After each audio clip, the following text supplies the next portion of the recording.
Aujourd'hui, ce que je voulais faire, c'était revenir sur notre vidéo d'hier, sur le sujet qu'on a abordé hier. Donc, c'était les pensées. Et qu'est-ce que Dieu dit de nos pensées et qu'est-ce que Dieu pense de nos pensées et qu'est-ce que nous devons faire avec nos pensées. Et est-ce que Dieu a quelque chose à voir ou est-ce que Dieu s'intéresse à nos pensées?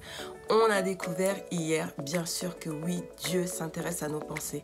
Et si vous ne l'avez pas encore vu, je vous invite à aller regarder la vidéo d'hier afin de vraiment pouvoir aligner vos pensées à la pensée de Dieu. Donc aujourd'hui, je vais vous rappeler un élément important par rapport à cette pensée de Dieu, par rapport à ce que Dieu désire et ce que Dieu veut pour nous.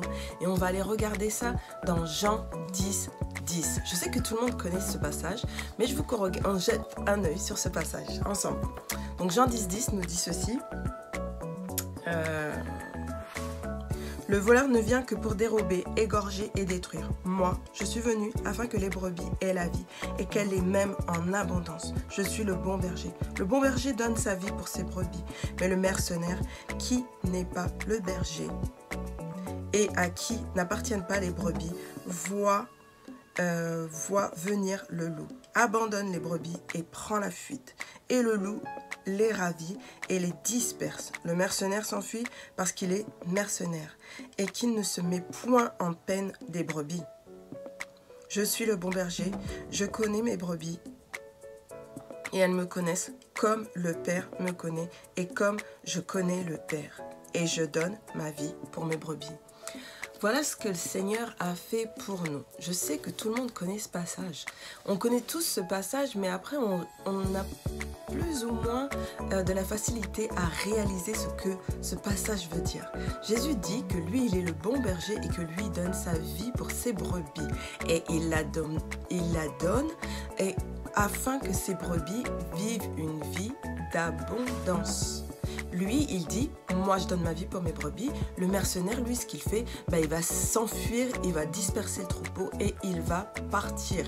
Donc, lui, Jésus, il va jusqu'au bout de sa mission.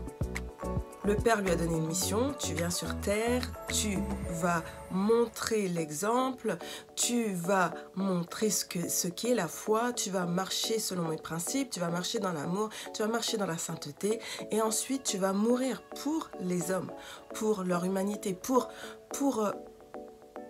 les sauver de leurs péchés. Et c'est ce que Jésus a fait, il est allé jusqu'au bout.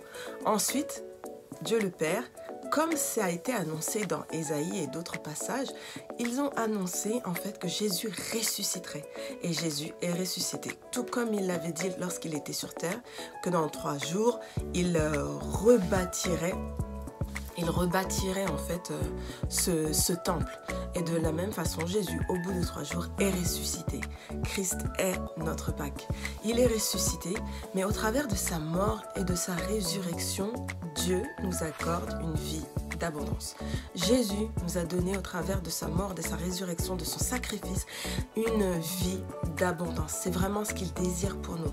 Et cette vie d'abondance, elle est également disponible dans nos pensées. Parce que nos pensées, c'est vraiment un champ de bataille pour l'ennemi. Nos pensées, c'est un terrain où l'ennemi va venir nous attaquer, où il va venir nous faire croire certaines choses. Et si nous n'avons pas nos pensées renouvelées, comme j'ai pu le dire hier, eh bien, nous allons nous imaginer que Dieu ne veut pas que l'on puisse vivre bien. Nous n'allons pas croire aux paroles de Dieu. Si nous ne combattons pas au niveau de nos pensées, nous pouvons nous laisser aller aux choses que Dieu ne veut pas pour nos vies. Et hier, on a vu ce passage, ou plutôt ce verset de Philippiens 4, verset 8, il me semble. Bref, si vous n'avez pas vu, vous allez regarder. On a vu que Dieu veut que nos pensées, que tout ce qui règne dans nos pensées, ce sont des choses agréables, ce sont des choses bonnes, ce sont des choses qui sont dignes de louange.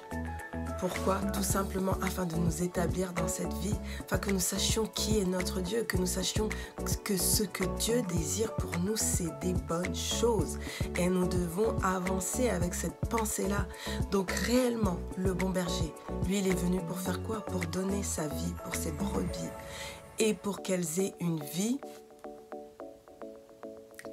même avec abondance. Dieu ne veut pas que nous ayons une vie minable sur cette terre ou une vie, en fait, il veut bien sûr, la Bible parle du contentement, vous voyez, mais les standards de Dieu sont plus élevés que les nôtres. Et quand je fais ça, je peux faire ça. Les standards de Dieu sont plus élevés que les nôtres. Dieu veut nous amener plus loin.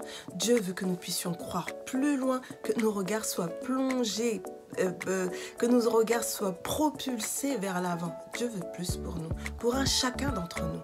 Réellement, mon ami, mon frère, ma soeur, Dieu veut plus pour toi, pour ta vie.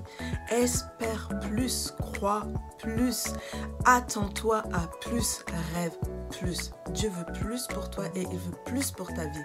Donc, cette vidéo est arrivée à la fin. Si tu l'as aimée, tu peux aussi la liker et la partager sur tes réseaux sociaux. N'hésite pas à mettre des pouces, ça fait toujours plaisir.